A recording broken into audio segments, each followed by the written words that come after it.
locked up in memory. They all intertwine.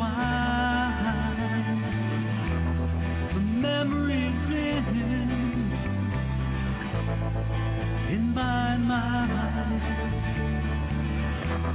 I know tomorrow, 'cause that dawn will come.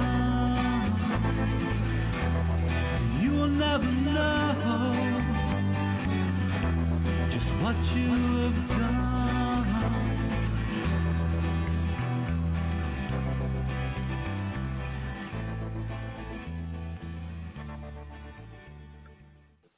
Hello and good evening, and welcome to the NAASCA Stop Child Abuse Now Blog Talk Radio Show. NAASCA is the National Association of Adult Survivors of Child Abuse. My name is Victoria Kelly, and I'm your host for this evening. And we are on scan number 3268. And I'm excited to introduce to you our special guest this evening. However, first, I'd like to say that we have a single purpose here at NAASCA to address issues related to childhood abuse and trauma, including sexual assault, violent or physical abuse, emotional traumas, and neglect, and we do so with only two goals.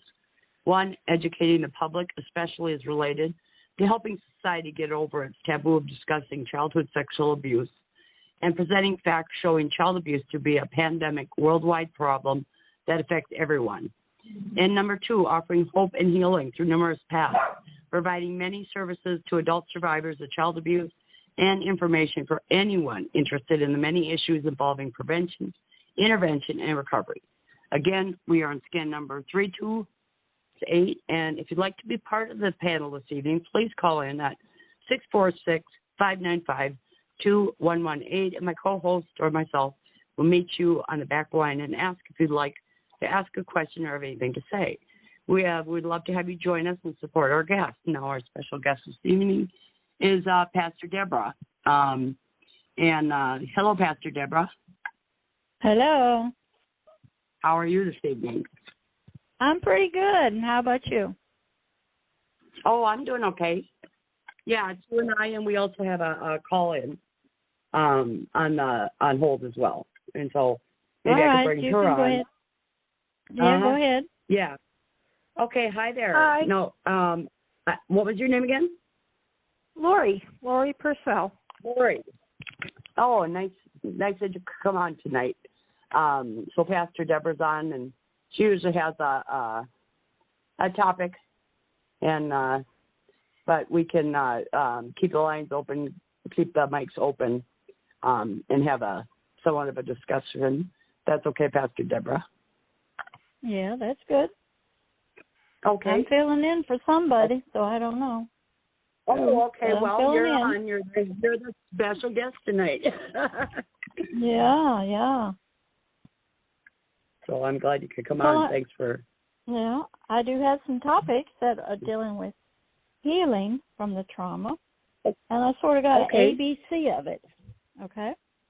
And so when people are seeking healing, okay, at whatever age, some people do seek it as in childhood. The number A1 is, what are the stages that if you're a parent or a friend or a spouse or the person, what are the stages you might go through with healing? Then how is it done, both in the mental health world and we'll say through spiritual ministry work, which I do. And then the C part, the third part is, who will I be that healing comes? Because many people spend their lifetime in a victim identity or with many different, we'll call them personalities, identities, and they don't know who they will be when they're sort of healed, and it's an unfamiliar identity versus the victim identity. So those were the topic areas I was going to talk on and bring up. I'm very topic-oriented so that people can, think about things and ask questions, because we know the listeners, they're all along the line of their healing journey, and some of them are just getting started by telling their story. some are in the process of just getting used to that and recognizing the abuse happened. Some might be trying to deal with, as you did, Victoria, drug and alcohol issues first, and trying to get a handle on that so they can even get their mind clear. And then other people, 30, 40 years down the road, and they might still be in the healing process.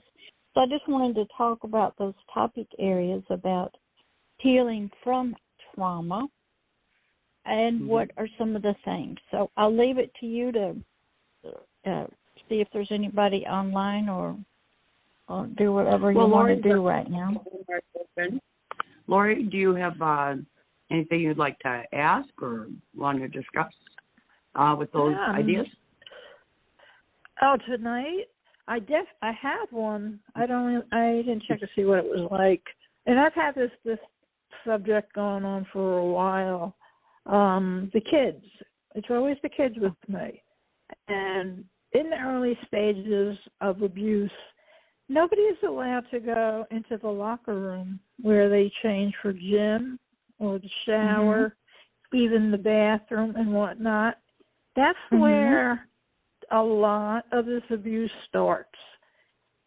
I believe that there should be, at this point, a guard right in the bathroom while these people have to do what they got to do and keep them safe and then let them out. So any which way to get that going is definitely worthwhile. Okay. Typically how the school system works with, we'll say, athletes, okay, I never was one, is that you have, a coach of that sport or a PE teacher. And, of course, they've gone to college. And I do not know if the rules for the showering place and the bathroom, who sets them. I don't know if it's the principal, if it's the school board, if it's the coach. There's a lot of issues now with transgenders coming in and that kind of thing. So you would first have to do some research into that. I don't know if there's national standards through the Department of Education you would have to check out, or if there's like different sporting organizations like volleyball versus cheerleading, okay? And who sets the bathroom or the showering rules for that particular school? And what I've learned just by watching the news here lately is that within a city or a county, they have individual school board members who are elected. They have a lot of power. They make a lot of stuff. I don't know if they're the ones that are setting those rules, if the principal does, or if it's set down by state law. You'll have to do some research into that to find out who is writing the administrative guidelines for bathroom facilities, that kind of thing. We know in some businesses you have outside, you have like bathrooms, either male or female, but they can also have it where it's either, sort of a family one, and you just kind of go in and you lock the door and stuff. So in the desire to protect the children in that situation, an advocate would have to do a lot of research, look at a lot of state laws, understand how that laws and those things are decided.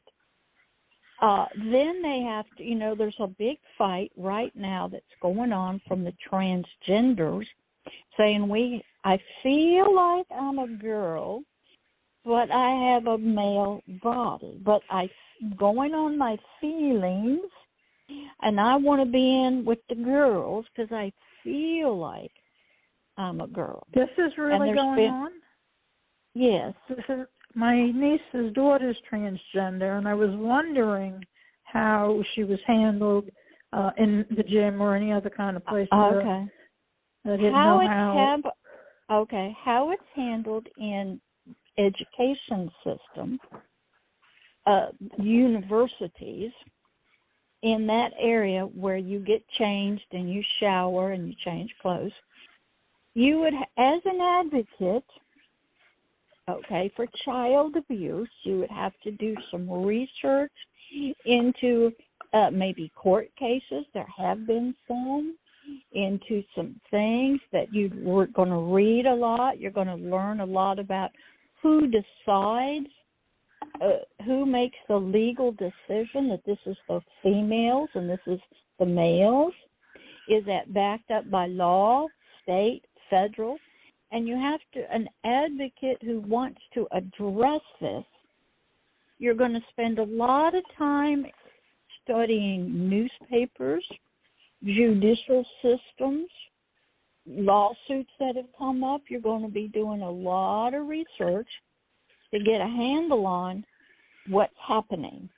You got to have statistics. How many times there has been child abuse reported? Who is responsible for this? Is it the school board? They've had things where a man attacked somebody in the school board because their daughter was sexually assaulted in the bathroom by a transgender. And they didn't, the school board, the principal, the guidance counselor did not report it to the parents.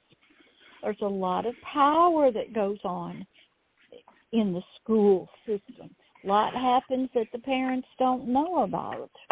And the school board decides this, and the principals decide this, and some of it's done by law at the state level and the county. So an advocate who wants to address this, you're going to have to get some statistics. You're going to have to be familiar with lawsuits. You're going to have to spend some time so you understand the system, what's currently going on. You have to be very knowledgeable. It's sort of like a mission that you are on, and you're going to enter a war zone. So you had better be tough, educated. You better be ready to fight verbally with knowledge and information and be educated. Just wanting something to happen, wanting some changes does not get it done. You're going into an area where children are sort of already down, they're overpowered. Rules apply.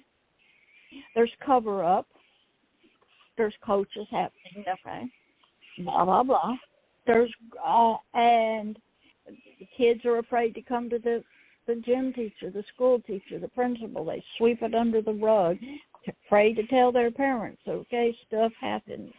And then you have, there's cases where you're having transgenders sent to women's prisons, and they're getting women pregnant, but they say they're not female, and, blah, blah. So whatever area you choose to want to make changes in or have addressed, you have to be a good talker, dress professionally, have a lot of contacts out there, be up to date with every news article, be in contact with a lawyer, be in contact with an advocacy group that's fighting for this, know your state law, be a well-educated person, and then you have to be tough because you're entering into a war that's fighting, that's going to try to steal, kill, and destroy our children for the next generation and take innocent ones and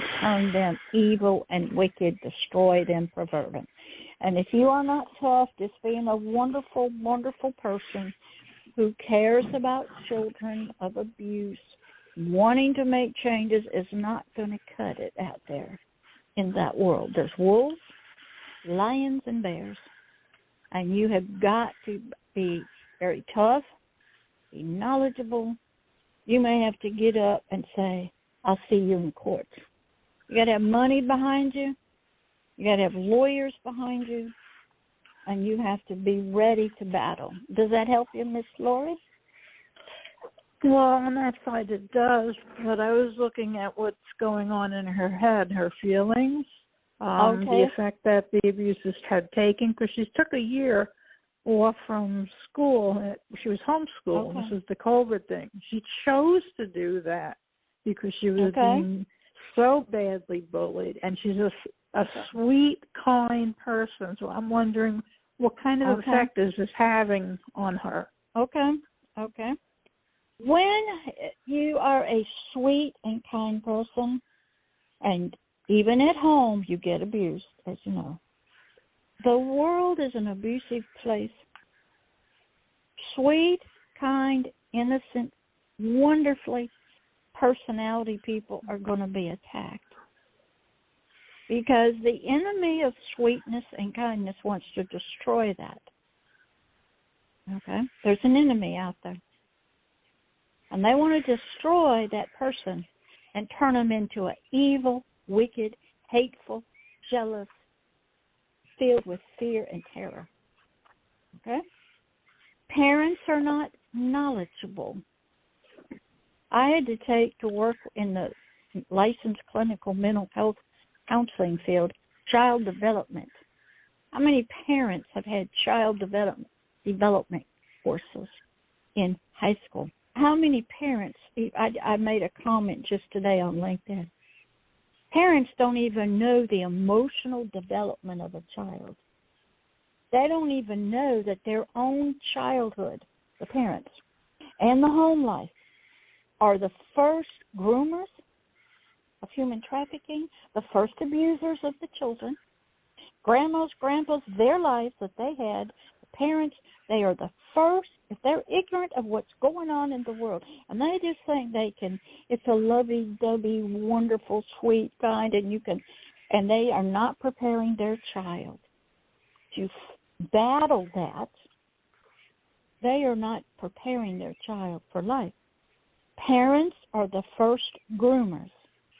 They're the first educators. Their life is, I think I've talked to Victoria about this.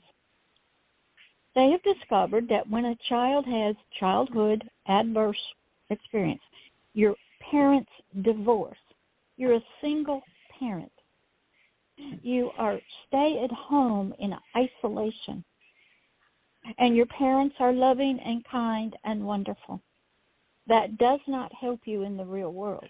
You don't have knowledge of what waits outside the door. The home life of the home life of a child is the first area where the child gets knowledge, wisdom, is bullied, disciplined, taught, prepares them. The parents have to prepare their child while they're protecting them to leave home and do battle out there. Most parents are very ignorant of child emotional development. They know nothing about transgender. They know nothing about the LGBT. They know nothing about what is going on. They don't understand politics. They just get their kids in sports because I want them to get this. They don't understand the emotional development through puberty of children. They have they don't talk about it. They don't understand a lot. A lot of parents are into witchcraft. They're into that.